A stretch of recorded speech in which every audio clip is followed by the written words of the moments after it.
阪環状線物語。本日は大阪環状線のお話をさせていただこうと思います。今回は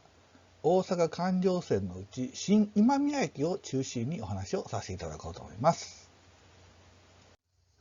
環状線はどのようにして誕生したのか。大阪環状線は大阪市からの強いラブコールで実現しました。大阪環状線は大阪市からの要望事項でもありました。その歴史は古く、戦前まで遡るそうです。特に港湾地域でもあり、大型船舶などが行き来することから、鉄道の整備は遅れ気味で、今宮から西九条にかけては交通の空白地帯であることから、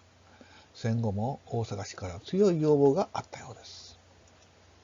ただし、国鉄としても収益が上がるか否かということで、なかなか踏み切れなかったそうですが、一時期は民間で建設しようという意見まであったそうです。国鉄としては単独で行うのは難しいとして、利用者へ引き受けてもらうことで大阪市と協議。大阪市が代替と話をつけて、利用者へ引き受けにより実現の運びとなったそうです。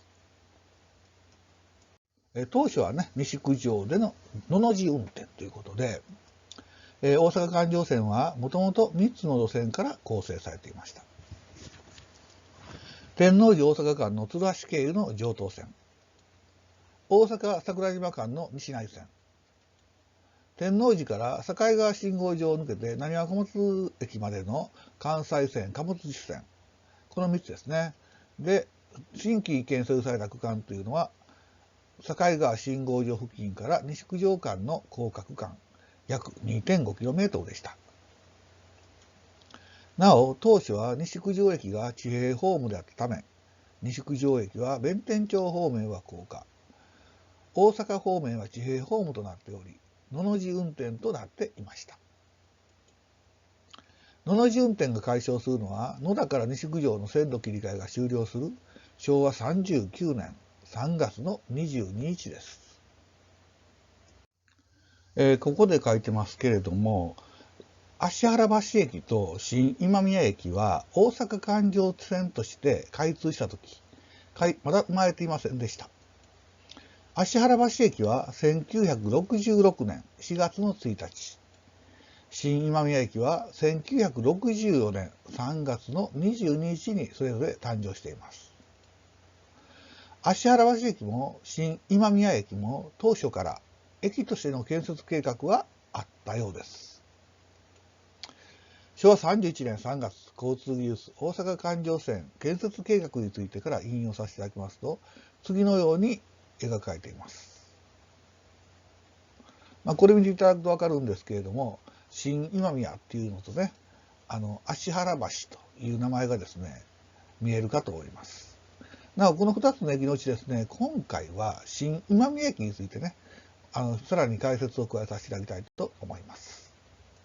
新今宮駅は南海電鉄の乗り換え駅として計画されました。新今宮駅の国鉄側の駅が誕生するのは1960年、昭和39年の3月の22日。関西線上に2面2線の相対式ホームが誕生します。ただし、この時点では南海電鉄は駅舎が建設されていません。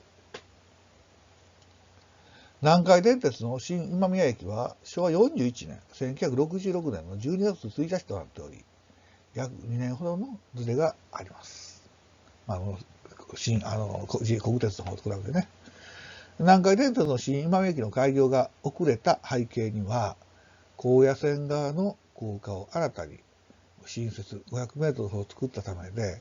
これにより線路を移設、あと元の高架区間にホームを新設するというね、そういう手順が踏まれました。この連絡機が開業するまでは、泉州方面から天王寺方面に向かう場合、天ヶ茶屋で天王寺支線に乗り換える必要がありました。当時の時刻表を確認しますと、改めてすごいなと、10分から15分間隔で運転されていたようです。ここのね、今囲ったところ、この赤い線の、今の環状線ですね、こちらの方が実は開業当時はありませんでした。で、関西線のね、緑色の線のところを共用しており、関西線の列車はね、ただし通過ということで、駅扱いしてなかったんですね。でもう一つは、南海電鉄の方ね、駅の方はこうさっきです。12月1日に開業しましたよっていうことをね、ちょっと書かせてもらってます。関西線の高架を改良して複々線化ということでね、お話を続けさせていただきます。大阪環状線誕生当初は、関西線の線路を共用しており、関西線の列車は新今宮駅を通過して、今宮駅に停止していました。昭和43年3月の25日、天王寺から新今宮間の複線化が完成します。もともと新今宮付近は盛り土による高架だったそうですが、現代のようにコンクリート方式に変更した上で、複々線の用地を確保したようです。こういうイメージだったのが、これがですね、盛り土を改めコンクリート方式に変更したということです。関西線の高架を改良して複々線化。新今宮駅開業の時点で今宮駅は廃止の予定でしたが、反対運動が多く、結局うやめのうちに駅廃止は中止になってしまいました。関西線と環状線が分離された昭和43年3月25日以降も、関西線の列車は通過扱いであり、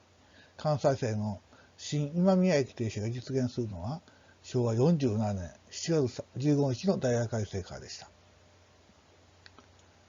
関西本線の7枚の電化が昭和48年10月に完成し、休日の昼間時間帯には快速電車が環状線に乗り入れることになりました。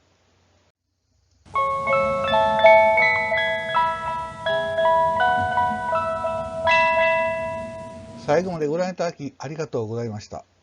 大阪環状線、今年60周年ですが、いろいろと調べていくと面白いことが多々ありそうです。これからも機会を見つけてシリーズ化していきますので、よろしくお願いいたします。